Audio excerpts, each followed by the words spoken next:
Hello friend, আজকে চলে এসেছি আমি খাওয়ার মেলাতে। আজকে আমি চাল কুমড়া নিয়ে এসেছি।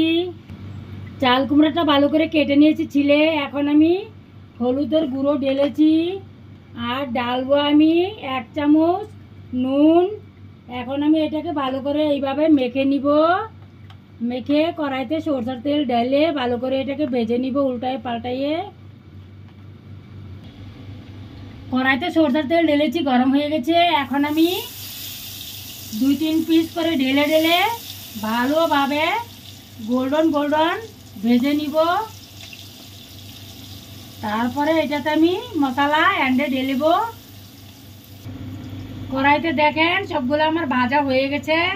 এখন আমি প্লেটে নামাই দিচ্ছি। আগে কতগুলো ভেজে নিয়েছি, এখন বাকিটুক নামাচ্ছি। কত সুন্দর গোল্ডন হয়ে গেছে। আমাদের যে তেলটা বেঁচে গেছে কড়াইতে, সেই তেলের মধ্যে এখন আমি মশলাটা অ্যাড করব। তেলের মাঝখানে 2 চামচ লঙ্কার গুঁড়ো অ্যাড করে দিয়েছি, একটু নেড়ে দিয়েছি। আমি পেঁয়াজটা পিষিয়ে নিলাম, সেই পেঁয়াজটাকে সাথে ঢেলে দিয়েছি।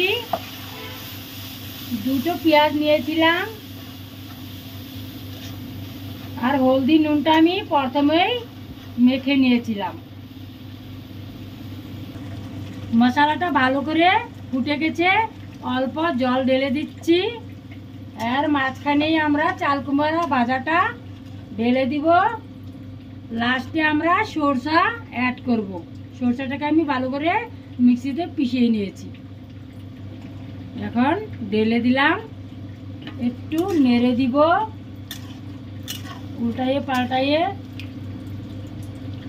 2 মিনিট পরে আমরা সরষা যে পিষিয়েছি সেইটাকে একটু জল দিয়ে গুলে অ্যাড করব। আমাদের চাল কুমড়াটা একদম নরম হয়ে গেছে। এখন আমি যে সরষাটা গুলে নিয়েছি এর উপরে অ্যাড করে দিলাম। একবার উতরন আসবে, তারপরে গ্যাসটাকে আমি অফ করে দিব।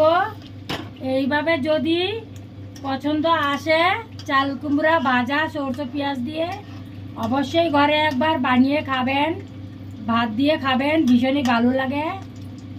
লাইক কমেন্ট শেয়ার করবেন, সাবস্ক্রাইব করতে ভুলবেন না। আজকের ভিডিওটা আমি শেষ করতে যাচ্ছি। নমস্কার, আপনারা ভালো থাকুন, আমার সাথে থাকুন।